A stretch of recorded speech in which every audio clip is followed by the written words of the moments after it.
আমরা এই পিছনের দিকে যদি একটু যাই, এই জাতি স্পষ্টভাবে দেখেছে কার কবরের মাটি সরানোর জন্য চেষ্টা করা হয়েছিল। সেই বজ্রকণ্ঠের আহ্বানে এই দেশের স্বাধীনতার সূচনা হয়েছিল। শহীদ রাষ্ট্রপতি জিয়াউর রহমানের কবরের মাটি সরানোর চেষ্টা করা হয়েছিল। যেই পালের গোদা শেখ হাসিনা খুনি মাফিয়া এই চেষ্টা করেছিল, সেই দেশের মাটিতে কবরের মাটি পাবে কিনা আল্লাহু আলাম, সন্দেহ আছে। মনে রাখবেন, কাকে ভিটা বাড়ি ছাড়া করার চেষ্টা করে তাকে সমূলে উৎপাটন করার চেষ্টা করেছিল, মানুষের মন থেকে সরাতে পারে নাই। বারবারের আপসহীন দেশ নেত্রী বেগম খালেদা জিয়া তার জীবনকে বাজি রেখে বিদেশ থেকে ফিরে এসে সেই অন্ধকার কুঠুরি জেলখানায় তিনি নিজেকে সেখানে বসিয়েছেন, তারপরেও আপোষ করেননি।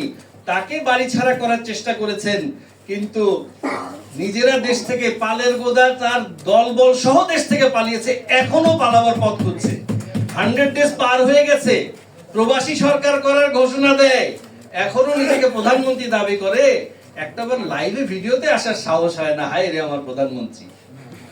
তাহলে পিছনে ফিরে যাওয়ার চেষ্টা করলে মনে রাখবেন, পিছনটা খেয়াল করে দেখতে হবে। মনে রাখবেন, কার মেরুদণ্ড ভেঙে দেওয়ার চেষ্টা করা হয়েছিল।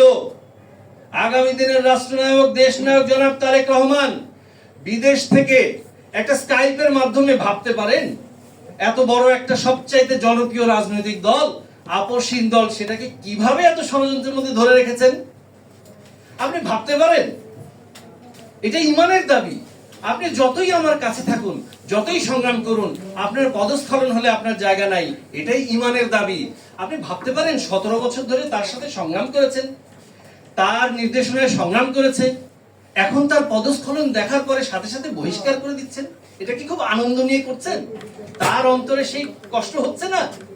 প্রতিদিন 2 দিন 3 দিন পর পর দেখবেন বাংলাদেশ জাতীয়তাবাদী দল বিএনপির মিডিয়া সেল থেকে দেওয়া হচ্ছে অমুক বহিষ্কার, অমুক অব্যাহতি দেওয়া হয়েছে, অমুককে সমস্ত পদ থেকে অব্যাহতি। এটা খুব আনন্দ নিয়ে দিচ্ছেন?